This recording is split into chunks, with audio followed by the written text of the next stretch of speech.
Thank you. Thank you very much. Okay.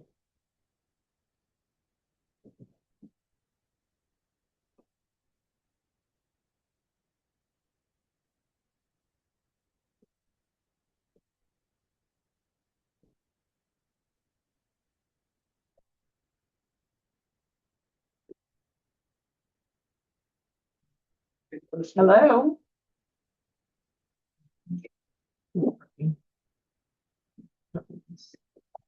Oh, now it's working. Okay, let's try the speaker then again.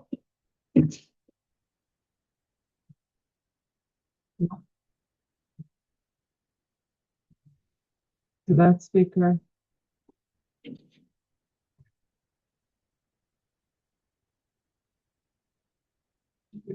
Now. All right. Rabbi Chelst, you're on mute. Did you want to be? You're still on mute. I'm going to ask to unmute, and then I'm also going to give you. Nope. Button. Okay, I'm not muted anymore. There we go. Perfect. I'm trying to get the document Okay. up as well. No, the document's up. I see it. Oh, okay, because I can't see it here I know. for some reason. Oh, Okay, it's the main screen. It's the whole screen. okay, so I don't show up on the screen? On the You side? do up on the corner, up on the top. Yeah, that's Yeah. all I need. But you're definitely screen sharing. I'm gonna go get I'm gonna go bring in the copies. You should be all set on that. You've got a few Okay. people in the classroom. I think you'll get more in a few minutes because Robin Einbinder will be teaching right after you. So I think you'll Oh, get a so nice there's a little crowd. reason. There's a reason for people to come then. Well, because last week people might have done it from on Zoom. More people might have stayed on Zoom than this week. What I mean. Okay. I'm gonna go get your copies. Okay, thank you. That's my snack.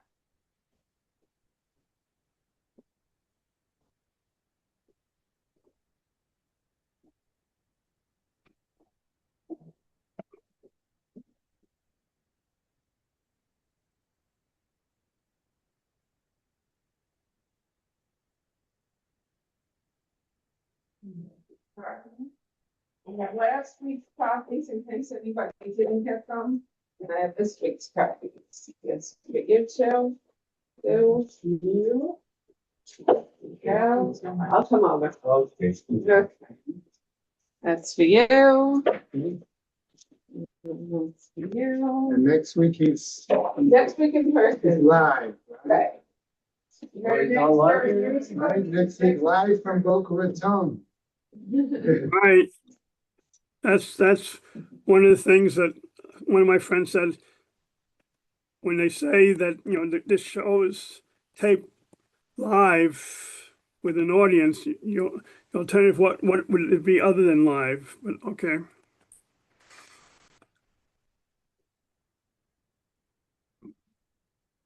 If it's other than live, it's Mason Karasiya. Right? No, they say tape before a live audience. The alternative is just tape before an audience and then not live.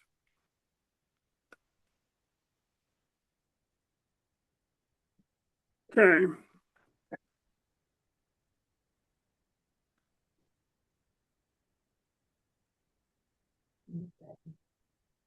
This will be very different from the first class because we'll be looking at text. Is he coming today? Levine, is he coming? Is there a class today? Dr. Chelst is going to give his by class momentarily Oh, by Zoom. Oh, okay. today. And then Robin Einbinder will give her class at 11. Okay, thank you. Mhm. Okay. I didn't read that today.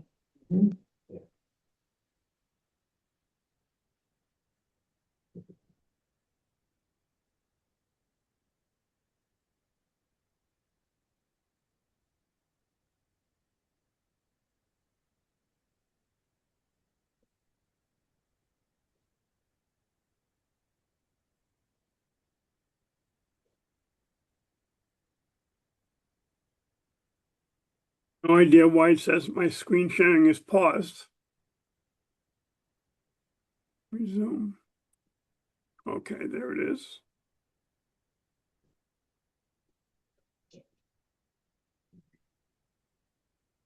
So Rabbi Ken, can you see this, the text? Well, we all have copies of, I believe. Okay, that's the fine. text, right? Okay. Yeah, That was run off. The first page, according to this, starts off class 2, Nehemiah 2025, review long passages. Chapter right. 9, public vocal That's fine. representatives Yeah, of the people. that's what we'll be doing. Okay, yeah, so What? everybody has The a text. copy of that, Right. which is actually better than trying to read it off the screen. Okay, so we don't have to worry about the site, well, except for the people who are only on Zoom. They're in a small room looking at a screen. Right, if they're from home, right, they would be the ones, but assumably they would be right in front of a screen, All right. so that they would be able to see it directly also. All right.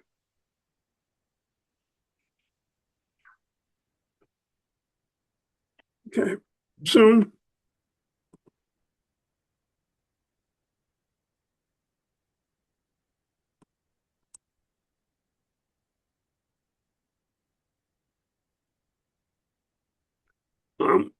How's your weather compared to mine? I'm at 25 degrees. How are you doing? We're a lot warmer than that. I think it was 70 something this morning at 7 a.m. And it's supposed to get up to 80, 82 today. So centigrade and should be about the same as mine.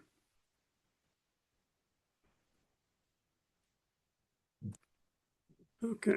Now, I'm hoping I'll be able to breathe that air later tomorrow evening. Oh, good. Right now, I'm not wearing a short sleeve shirt.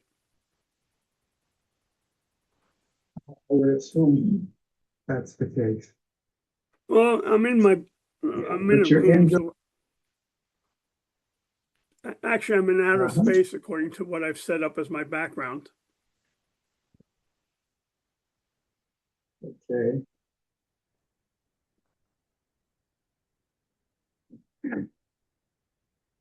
Yeah.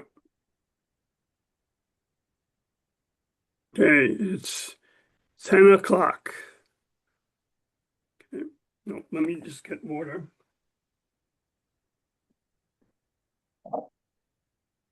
Check if anybody else. Okay. 1 second.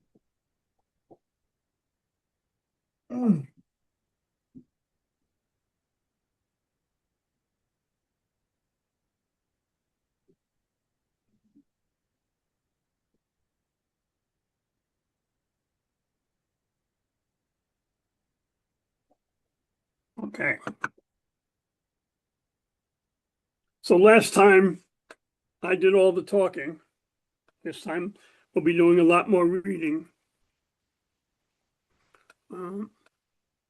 Rarely do I have such a long text that we're going to have to look at. What? Anyone had a question? We'll have to have- Somebody wanted us to increase the sound. You might want to move closer. I hear very well. But it is low. Thank you. We'll see if that helps, okay? Thank you.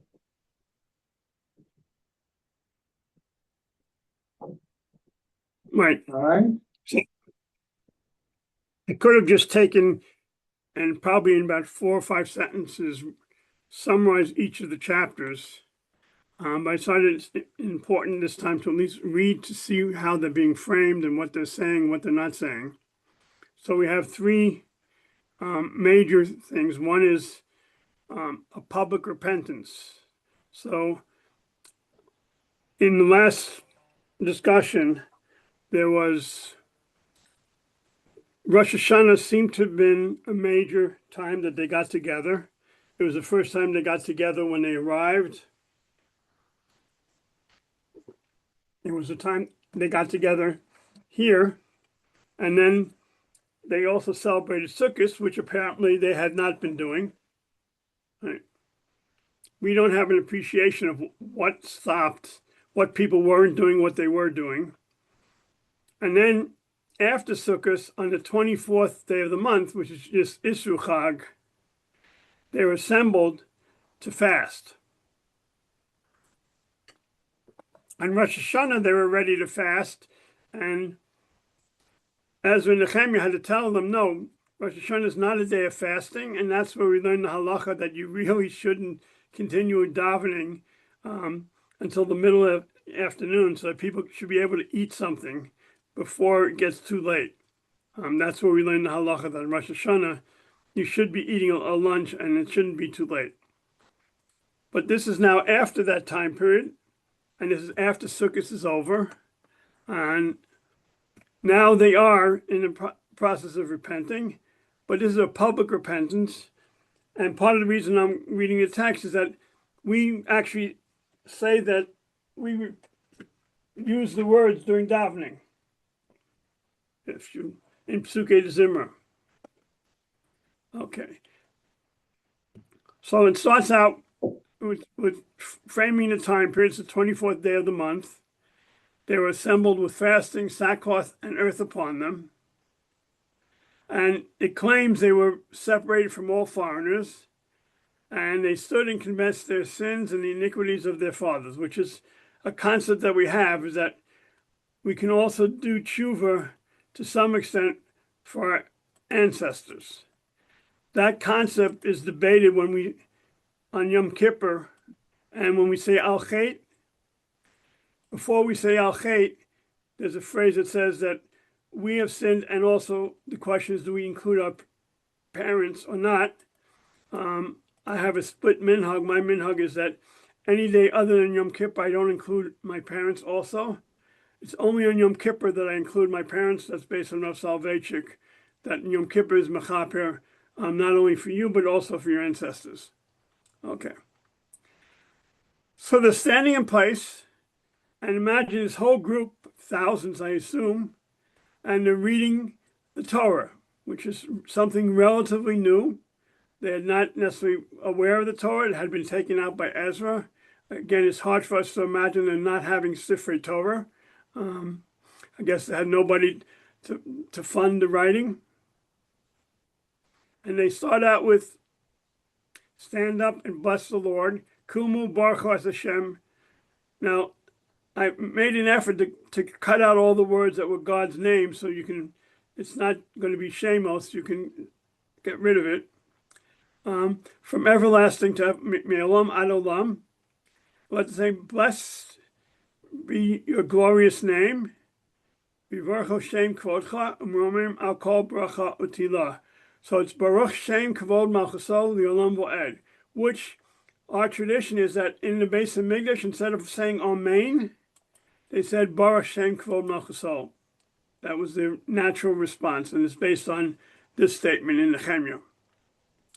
Now, the interesting, not question, but if you're going to review the history of the relationship between the Jewish people and God, and you're trying to summarize it in one long chapter, what do you include and what do you leave out? Right? And that's what they're doing. They're summarizing the entire history of the relationship. And I've cut out lots of the chapters. Okay.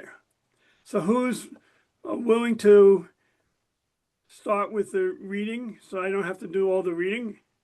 I can always pick on Rabbi Green, but I don't want to only pick on him. Anyone want to volunteer? You want to make Hebrew or English? English. Okay. Starting with verse 6. 5. You are the Oh, Lord. no, 6. I'm sorry. 6. Five. Then the leaf. 6. You are the Lord, even you alone. You have made the heaven of heavens, with all their host, the earth and all things that are thereon, the seas and all this, and all that is in them. You preserve them all. The host of heaven worship you.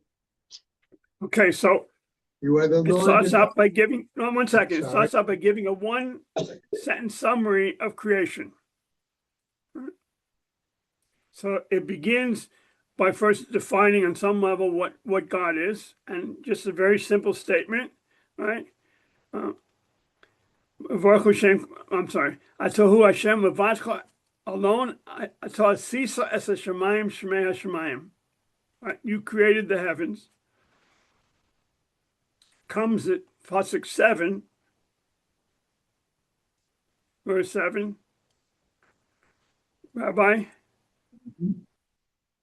Green. By the Lord, the God who did choose him and brought him forth out of Ur of the Chaldees and gave him the name of Abraham. Right. So in the davening in the morning, before we get to the Sukkah de Zimra,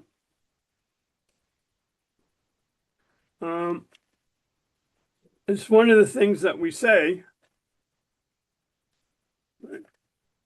that you created him, and also in Sukkah de Zimra, it's one of the phrases we save, that you created the bris. So the one thing that he mentions is that it was a bris with Abraham, and they specifically mention Abraham's roots. Okay, so again, one of the questions is why. I understand why Abraham is mentioned as the nature of the relationship between God and the Jewish people. Why he felt a need to include, you brought him forth out of the Ur Kasdim and gave him the name Abraham. So this is the summary with one more verse that says, right, that you found his heart faithful before you had made a covenant with him. Okay, so verses 7 and 8 summarize the starting of the relationship and the promise. And then it goes on to Mitzrayim. So what's missing in the history of the Jewish people, if all you have is 7 and 8? This is straightforward. What things are not there in the history of our relationship?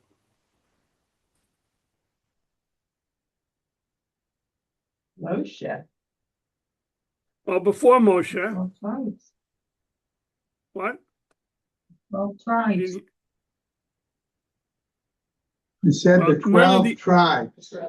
Right, but none of the Avos are mentioned None of besides the other- Abraham. Yeah. Right, and these things were the covenants were repeated with each of our ancestors, but he didn't feel a need to add to that thing, because all he's going to do is deal with the relationship, and he's going to summarize it pretty succinctly, and unfortunately, it's not a very positive description of us. Okay, so it skips ahead. It gives us the covenant about Eretz Yisrael. Now, the people he's speaking to are in Eretz Yisrael. They've arrived a few years earlier. They're still struggling with what the future is going to be. And in verse 9, Rabbi Green, he adds, Okay? And you saw the affliction of our fathers in Egypt and heard their cry by the Red Sea. okay, so that's a summary, the main point that he heard it. Vatera asani avoseno b'Mitzrayim b'Zakasam shemata al Yamsuf. So he brings him to Yamsuf. Eventually it says that the sea was split.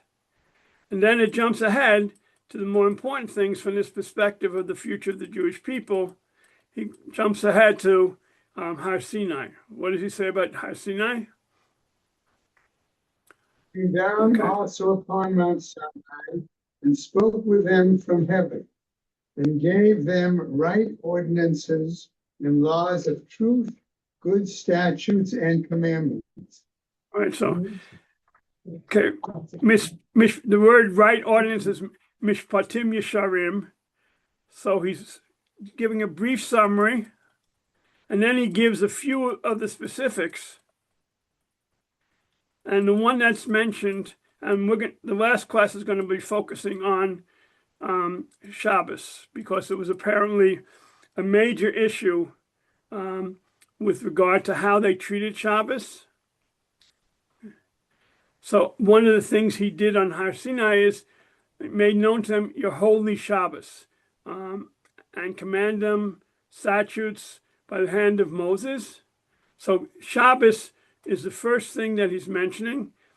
Now, what in the Aseres HaDibros is the first thing mentioning in the Aseres HaDibros? This is a test. What? No, No, but what is the focus of the first of the Aseres HaDibros? No other God. Right. No other God. Nowhere. That's why I have water.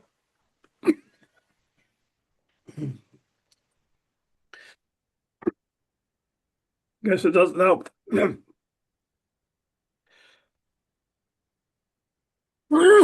Sorry. Throughout Ezra and Nehemiah, there's no reference to Avodah Zarah. There's a famous statement in Midrashim, because they were bothered that we shouldn't look back on our avos and the story of the Jewish people and say, why were they always worshiping Avodah Zarah? And yet, when we get to this point, it's never mentioned. So the Gemara says, well, God had to kill the angel that tempted us for Avodah Zarah. But there is no reference from the time of the destruction of the temple and onwards. Avodah Zarah was not a problem. Okay, so it's never mentioned. And then in 15, the main thing reading the dark print, Rabbi Green, and I'll get my voice back. Okay, so after mentioning God, in verse 14, it continues on page 2, number 15, and gave them bread from heaven for their hunger, and brought forth water for them out of the rock for their thirst. And did command them that they should go in to possess the land which you had lifted up your hand to give them. Okay, so out of all the things he picks up, he mentions the mun and water.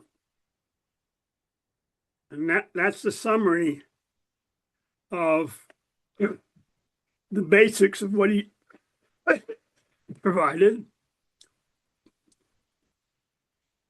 And then he begins talking about the response. That's a response that I'll repeat multiple times. But they and our fathers dealt proudly and hardened their neck and hearkened not to your commandments.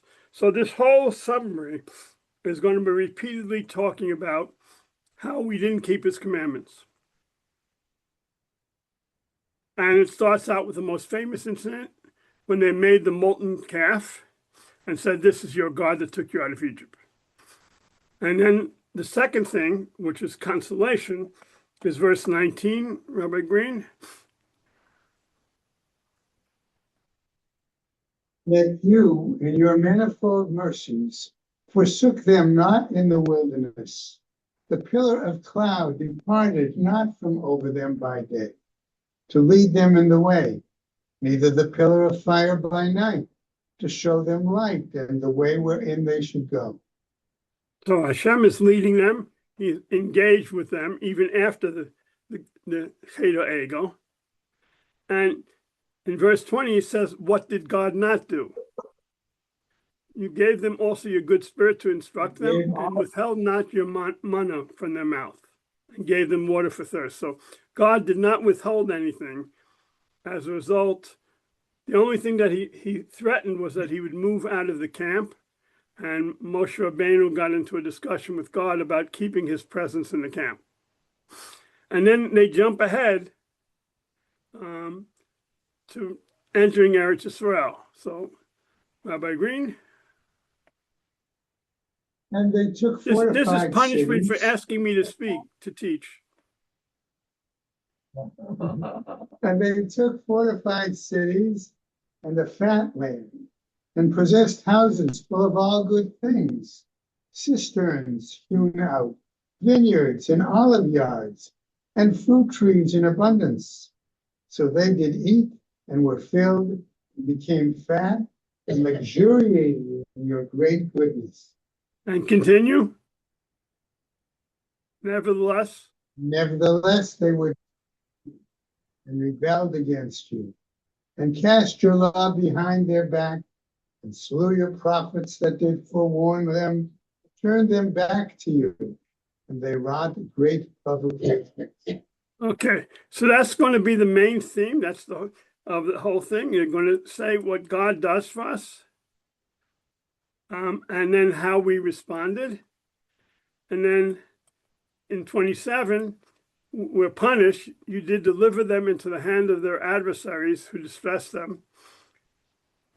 Nevertheless, when they cried to you, you heard from heaven, and according to your manifold mercies, you gave them saviors who might save them out of the hand. So God never gave up on them. Okay, so now understand, the people in Eretz Yisrael now are 40,000 Jews, a very tiny population, smaller than the city of Nineveh in terms of population, certainly smaller than the population of Yerushalayim at one point in time. And they're experiencing, they're not in the best shape.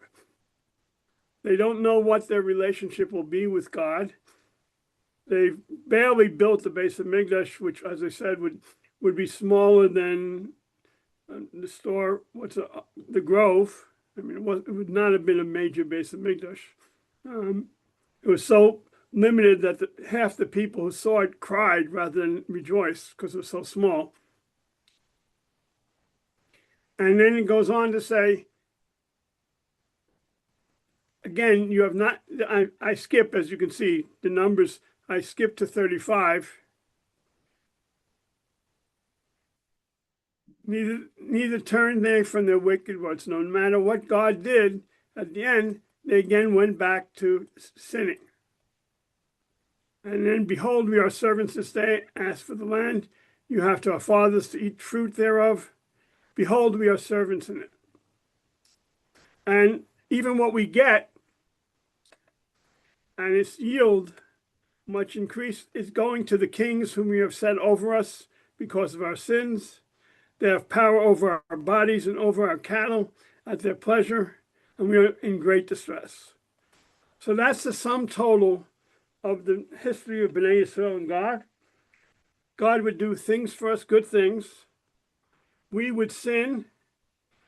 He'd punish us, but he wouldn't write us off. Right?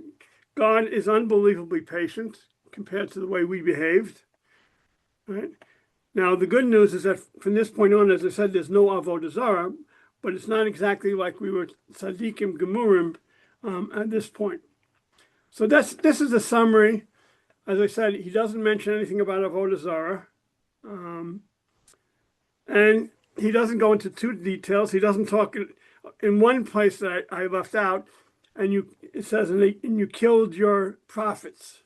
Right? We don't pay much attention to them because we remember the main prophets, and we forget during 2 or 3 kings, the kings wiped out a whole group of prophets. And as I've said multiple times, although the impression we have from Tanakh is that there was one big prophet at various times, we ignore the fact that there were dozens and dozens and dozens of prophets. In fact, there were schools of prophets, that prophets were educated in how to be a prophet. And some of the kings wiped them out. They didn't want anybody giving them a warning. Now, the next section I'm not, one of the books I use is called Nehemiah, Statesman and Sage. It was written by Dov Zakheim, who was Assistant Secretary of Defense under the first Bush. And he decided that, he'd been teaching Nehemiah for many years, and he could relate to it as having been such a high level position and how Nehemiah would have had to work in that environment. And he makes a big to-do, I mean, it is a major thing, chapter 10, and that chapter 10 is an unusual chapter. It's a chapter in which Bnei Israel create a covenant, okay? And yet for all this, so this is a continuation of the repentance that was mentioned in the previous chapter. And yet, b'chol anachnu korsim emana, it's called an amana, not a bris. V'kosim bal chasum sarenu levayenu konenu. This document, which contains, he calls it a constitution, is signed by the people. Imagine that the Aseret Dibros at the bottom had room for the signatures of the people who accepted it. That's what was the case here. So whatever they agreed to, and the first person who signed on it, now those that set their seal were who? Nehemiah. And it doesn't just say Nehemiah, it says Nehemiah Tirshatha, which was his title, his government title, the son of and his parents. It goes on to list a long list of names who signed. The assumption is that it was well more than 100 names signed, and that the names in most cases were not represented individuals. Unlike Nehemiah, they were the leaders of clans. Remember, we don't have an appreciation of a society which is built around clans like modern day Arab societies. Maybe the mafia is built around clans, but in historical time periods, the natural unit were family units of clans, and each clan signed on to it, and he has to discuss why 3 or 4 of them are not signed on to it, and his claim is that not everybody accepted what was being said. And it lists, and the rest of the people, the priests, the Levites, the porters, the singers, the Nethinim, and all that separated themselves from the peoples of the lands, their wives, their sons, and their daughters. Everyone had knowledge and understanding. And what did they do? Again, verse 30, Rabbi Green. You can find somebody else who'll take over your position. I'm more than welcome to accept them. They cleaved to 30. their brethren, their nobles, and entered into a curse and into an oath to walk in God's law, which was given by Moses, the servant of God, and to observe and do all the commandments of the Lord our Lord, and his ordinances and his statutes. So this is a general statement. In this Constitution, they're making a curse and an oath. It sounds like that's what's binding them. Now, we have a tradition that Bnei Israel said Nasa v'nishma, but that's not much in terms of a commitment of accepting.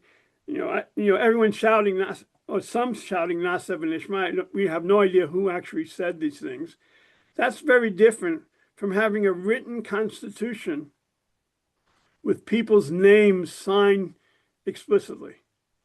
One of the concepts when I worked with the Ford leadership is that when they were asking commitments to do certain projects and complete them, one of the things that we taught, it was really important that when projects were committed to, that they actually got signatures so that you can point to an individual who's taking responsibility. So that was something we routinely did with projects at Ford Motor Company, that the manager and the leader who accepted the responsibility had to actually not just commit verbally, but he actually had to put his name on the bottom line.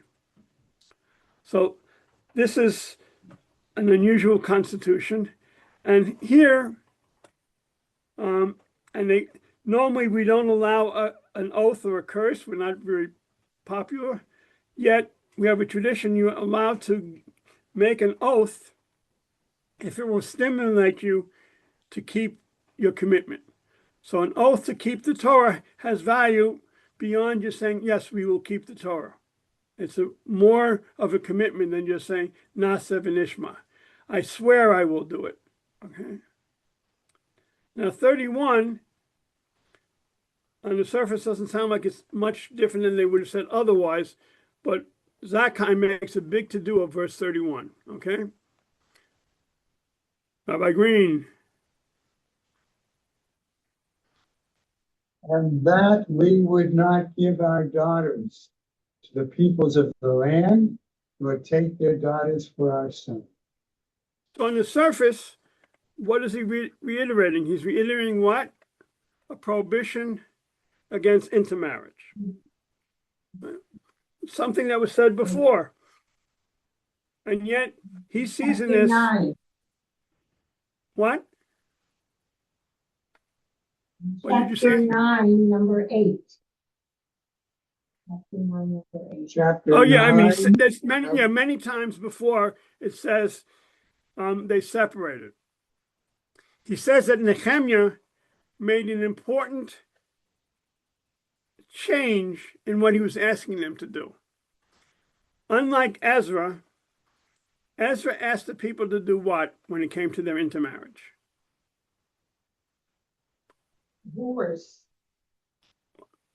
divorce their non-Jewish wives. To walk away from their families. And that's a big challenge. Even if you want to make a commitment to not intermarrying, it's one thing to not do it, but it's another thing to say, well, I'm going to separate from my entire family, my spouse and my children. So he claims that Nehemiah modified the promise that he asked the people. He didn't ask them to leave their families. What he asked them was not to marry in the future. That was the commitment that he asked the people to make, because he felt that the commitment that Ezra made was too extreme and it was difficult to keep. In addition, Zakkai writes a major essay. He periodically goes out and says, well, what he's saying here, the right-wing Orthodox would never admit to. The right-wing Orthodox, he said, would never agree to the concept that the Jewish people had to accept something. They had to put it in writing. Why would that have any value? And he's saying, no, it's important that there be a written statement and that there is meaning to the Jewish people writing their own constitution and agreeing to it. And not giving our daughters, but we don't make you divorce, because one of the things that a lot of us, I have lots of problems with the modern thing is, but the attitude towards conversion of the modern rabbinate of Israel is pretty extreme compared to what it used to be in history. I doubt that Rus had 2 years of study to learn the Shulchan Aruch and all of Tanakh to make sure she accepted all the mitzvos. That was never the case. And the Gemara doesn't describe that's what you have to do. And yet that's now the standard. And he even says that part of the thing he was saying is that the wives that they had, at one point in time, the leadership of the Jewish people, if there was already intermarriage, they would do their best to try to get the wife to convert. They wouldn't necessarily force them to split up, and they would be a little more lenient when you're converting a spouse with children, right? So that you can keep the family unit. So here you're saying that all they committed to would not intermarry. Now this, again, one of the things I mentioned several times, which is surprising, is that there was no prohibition against intermarriage in the Torah. That's not normally believed. The only prohibition was with the 7 nations. So it's really strange to say that so that the people and the leaders who intermarried did not violate an explicit law in the Torah. Now is the first time there's an explicit covenant where they say that. So he says Nehemiah is expanding on a mitzvah.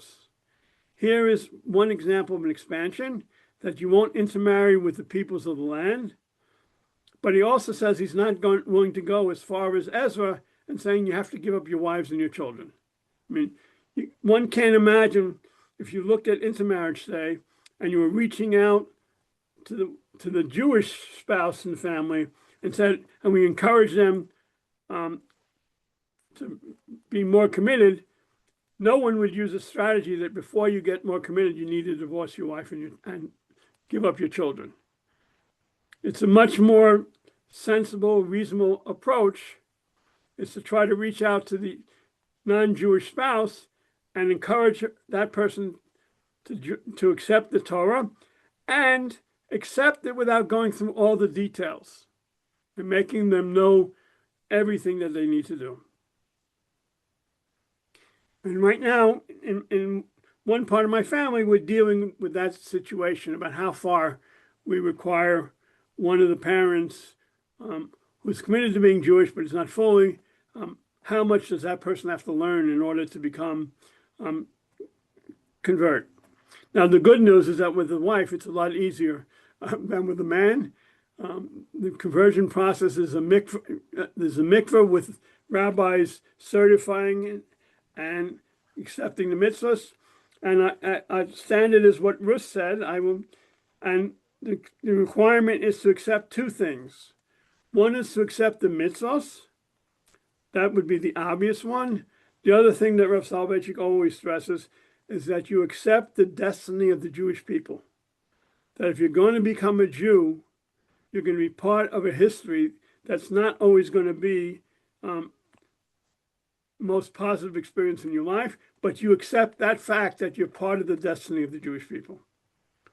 And unfortunately, we've seen what it means to be part of that destiny, and we've seen it in repeated incidents around the world, most recently in Australia.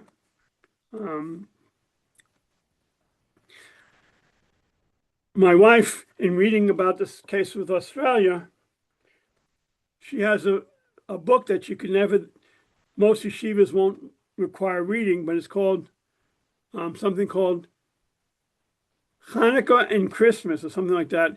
It's a story in, I think, either Montana or Wyoming, where some menorah was attacked and destroyed.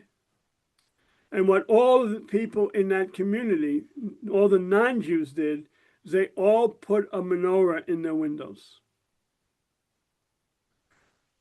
But the book has the word Christmas in it, so it's verboten. But one of the things I find missing from what's happening in Australia, I don't see the masses of non-Jews, at least nobody's reporting about what they're saying. They're saying it's a tragedy, but it's not saying how much they feel with the Jewish people. Does anyone have other stories about what's going on in Australia in terms of the non-Jews, how they're responding? Anything? If we had Rabbi Yaskor, we could get more. The Prime Minister. Yeah, the Prime Minister said some things, but he's but he's not doing anything. He just said some things. He's not saying we're going to put up a menorah in Parliament. And he's always talking about They are taking away. supposedly enacting. Like they're really going to destroy them. Well, we But he's saw that. enacting, he's going to make it But he won't illegal to speak say. out. What? We want some laws He that make won't it illegal. speak out against. And he was booed when he was with the Jewish community the other day. So speaking out is nothing when I think compared to what happened in this story in Montana or Wyoming, where the people wanted to send a message that they were with the Jews. Now, there's a very nice video of an interview of a woman in Australia. You should all see it. In the interview, she talks about her children begged her to take down the menorah. They said, "We don't want people to attack us. Can you please not have a menorah in the window?" So reluctantly, and she told her children it was reluctantly, she took away the menorah. The next day, a neighbor's child went to her mother and said, "Mama, they've taken down the menorah. Is this what's going to happen?" And the woman came and told the original parent about what her daughter had said. And as a result, she put the menorah back up. That somebody would recognize, wow, that the Jews are so impacted. And this woman used to keep a menorah in her window all the time to make a statement that the family was Jewish. And she took it down because of this. When a non-Jewish neighbor's child noticed and made a comment, she put it back up. I don't hear any non-Jews making I statements like believe that. that What? Someone started talking. I was simply going to point out to everyone here, if they hadn't seen it, that I believe the Asker's daughter from Australia is currently here and is going to speak in a home in the Asker's home apartment at some point and share some insights as well. Okay, so who is here? Who's the person? The Asker's daughter that has been living in Australia. Okay, so it's a Jewish, a And she's longtime going to- Jewish of Australia talking about what it's like. Yeah. But it's not, as usual, the response of the non-Jewish community, Right. except for the mere fact that the media has pointed out that the gentleman that did come to the assistance and was Arab, was a Muslim. Right. Yeah. So that was, yes, in terms of it Yeah. preventing a worse attack, it was very impressive that Arabs, an Arab and some other people stepped in, because we've heard so many stories in America where nobody stepped in pretty quickly to try to interrupt it. We even have the extreme stories, I think in Texas, where the police, dozens of police stood outside the school and did nothing until the shooting stopped. But yes, so that was impressive. But the non-Jewish people haven't responded. I'm trying to think of anything in America where we had non-Jews respond. Can anyone think of an incident other than the non-Jews doing something concrete in response to what happened? Anything that comes to mind? That they're saying, that we're Jews like you, or we share what you experience? Nothing stands out. Okay, so the first thing is, not surprisingly, the first thing that he lists is intermarriage. So what's the second thing he lists in chapter 30, in verse 32? Okay, Rabbi Green. The peoples of the land bring ware or any victuals on the Sabbath day to sell, that we would not buy of them on the Sabbath or on a holy day, and that we would forego the seventh year and the exaction of every debt. So one, they commit to the Shabbos, but again, it's beyond what the requirement is, because the halacha is there's nothing wrong with buying and selling on Shabbos from the Torah. And we don't know if this is the first time that it was prohibited. But Nehemiah and Ezra are making this commitment, and we'll see in the final chapter some of the things he had to do to make it happen. He had to put guards, but he's also committing to an important social event, which is the Shemitah year and the exaction of every debt. One of the things I've talked about, but I've never written about, is how Shvius was the number one way to create social equality, economic equality in the Jewish people.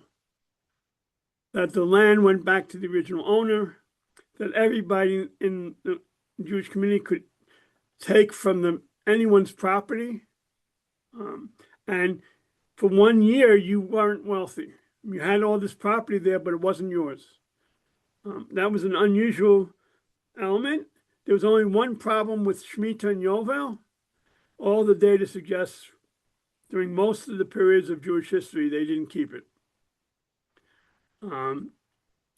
There's not much evidence that they ever kept, and for a variety of reasons.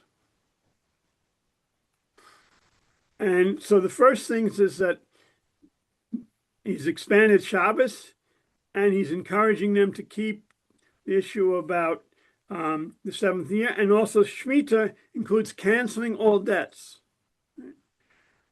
Now, there's been some discussion in America about people being driven into bankruptcy and how bad that it is, and the number one cause of bankruptcy is healthcare debts, right? But bankruptcy nowadays is nothing like it was 100 years ago, right? I don't know of anyone who would have even any descendant, any ancestors who went to jail to debtor's prison. Right? That was the norm for much of history. That if you couldn't pay your debts, you went either to prison and you worked as a slave to pay it off. In the Jewish history, we had Shemitah, which canceled all debts. That's an amazing concept. Needless to say, it produced real problems with the people who had money, and they would come up with all sorts of excuses why not to lend to anybody as it was getting closer and closer to Shemitah. So Chazal had to make a takana to get around, or else there would be no one who would be willing to lend the money if in Shemitah year it gets canceled. So we have this heter where you make a contract. It's the heter that we use in Eretz Yisrael now. In the heter we use in Eretz Yisrael is that the land is sold. It's not owned by Jews. And the debts, the way you get around the debts is you give the debt over to the courts, and the courts are allowed to collect. But this would have been a fundamental element of economic, I wouldn't say equality, but balancing. And then he added, there would also be something like the machzis shekel, and all the commentators have to discuss it, because instead of a machzis shekel, here it's a third part of a shekel. So Nehemiah is making a commitment to economic equality, expansion of the definition of intermarriage, the importance of Shabbos as a communal element, and the shekel, he goes on to say, well, what do I need it for? I need it for the showbread and the continual meal offering, and for all the karbanos, and of the Sabbaths, for the moons, and for the holy things and the sin offerings. So that's why they needed the money, because he wanted the Beis Hamikdash to be the central thing around which the community could rally and build its identity. One of the things was, and this is hard for us to appreciate, one of the important donations that they had to give to the Beis Hamikdash is in verse 25. The people had to cast lots, they had to donate wood. That was a very specific donation that had to be made. In fact, it sounds very much like when they sell kibudim on Simchas Torah. One of the things they often sell is, I'm donating the money for Havdalah and Kiddush. Here, the donation was wood. And it wasn't one person, it was everyone took a share of it. And in the time they were there was not much wood. I mean, at some point in time, there may have been forests, but certainly by the time of this time, there was not enough wood to naturally provide to keep the altars continuously burning. And what else did he commit to? He committed to Bikurim, but again, he expands it because it says, and to bring the first fruits of our land. Okay, that sounds like Bikurim. And the first fruits of all fruit of all manner of trees. Bikurim did not apply to all the trees. It was a subset. It didn't apply to vegetables. You didn't have to give some of your tomatoes that you worked so hard to grow in your backyard. So he expanded the commitment to make it broader.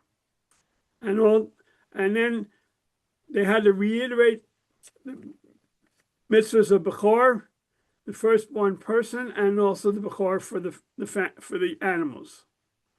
And also a commitment on a personal level. You had to commit to challah, first of our dough.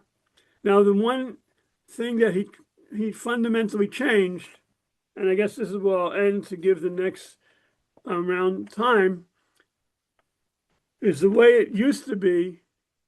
You gave your truma and your maaser to whichever Kohen and Levi you wanted to. There was a requirement if a Kohen or a Levi came to your house, you had to give him something. But in general, it was your privilege to give to whoever you wanted.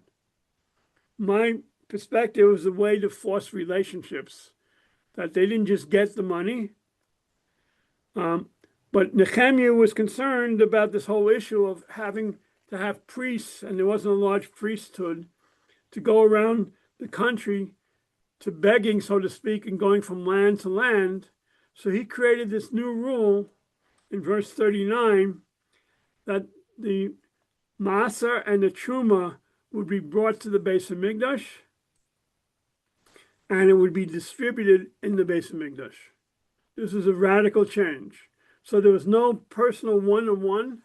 I mean, it's one of the points that I get concerned about when I think we have this phrase, Reuven and Shimon, where Reuven supports Shimon, or Shimon, I never remember which one is supporting the other one. And people say, well, that's why you need to support yeshivas. Unfortunately, in that case, there was a direct relationship between the people who gave money willingly and who received it. The idea of giving it in taxes and then the government taking it away and giving it to who they want to give it to is not consistent with what the original vision was. That the people who gave money to support yeshivas would have a relationship with them. And that's what Nehemiah wanted to exist, that when they gave the money, they would come to the Beis HaMikdash and it would be split between them. Okay, and the children bring all the other things, the heave offerings, the minchas, and the karbanos.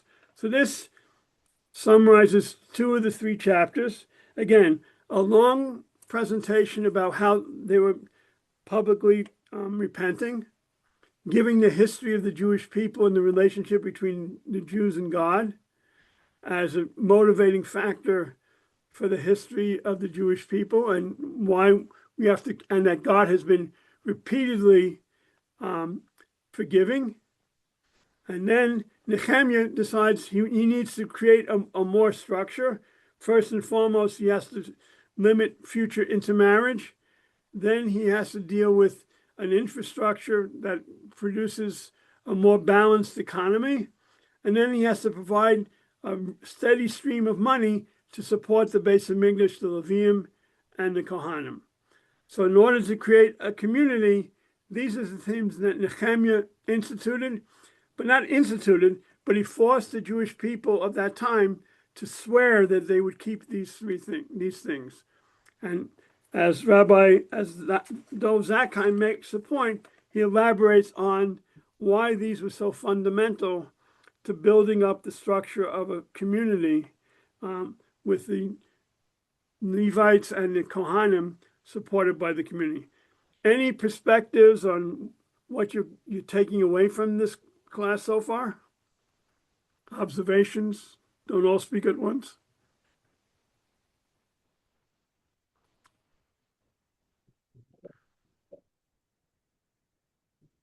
It's just that it seems that where we saw previously that with regards to Ezra, he did try to introduce a religious nature to the community within the, but here Right. it's clearly more of a presentation of connecting the religious law to the political and economic aspects of the society.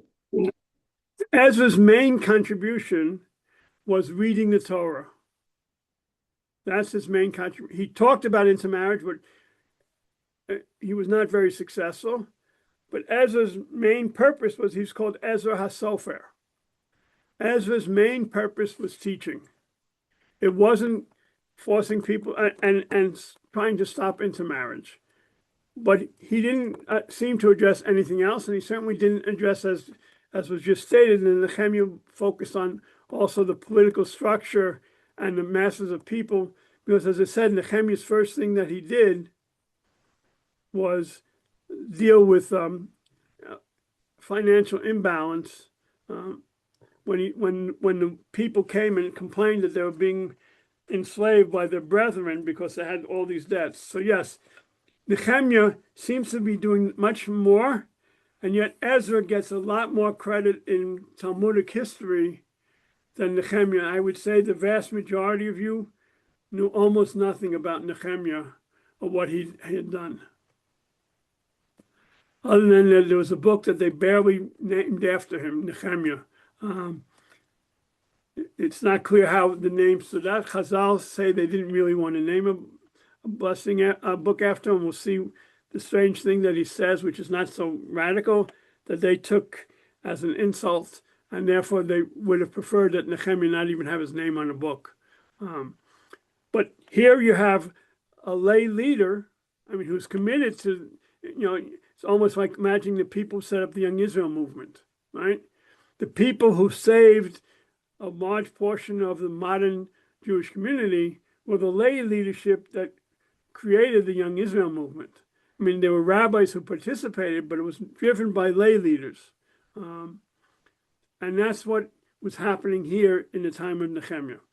So on that note, we'll turn it over to the next class and see you I'll be a little warmer. And the main thing we'll do is the last chapter, which describes Nehemiah apparently felt he had to go back home, because remember when he left, he had the permission of the king and his wife, but it was not a permanent commitment. It looks like he was here for years and years, and he felt he had to go back. And then he comes back to see what happens to the community when he's gone for maybe a year. It's not a very uplifting experience.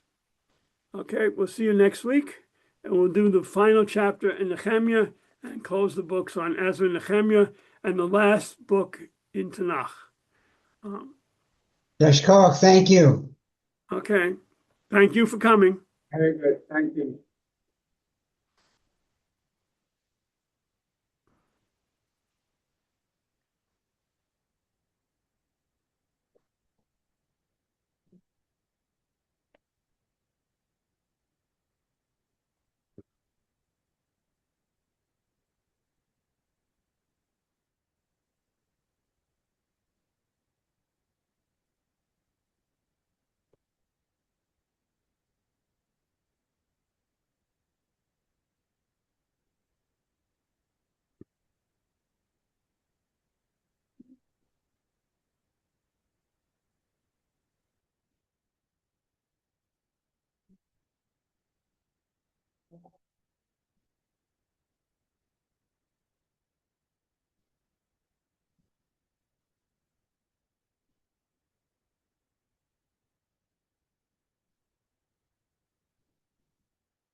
Okay.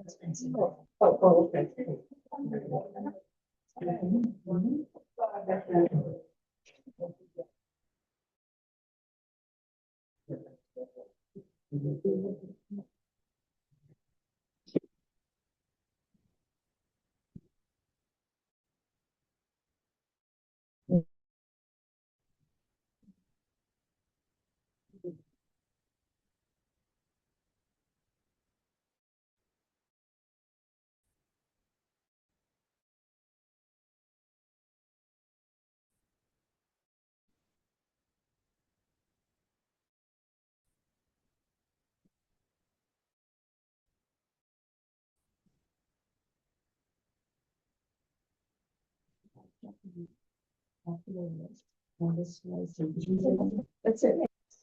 Okay.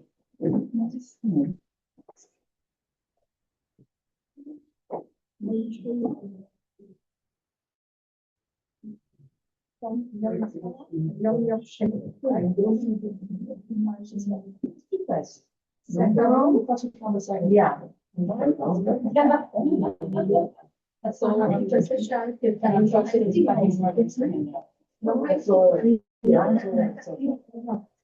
Passion.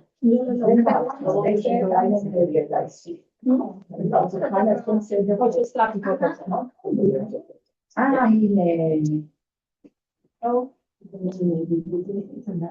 Not yet. I have to. Not yet. Robin, do you happen to have a few extras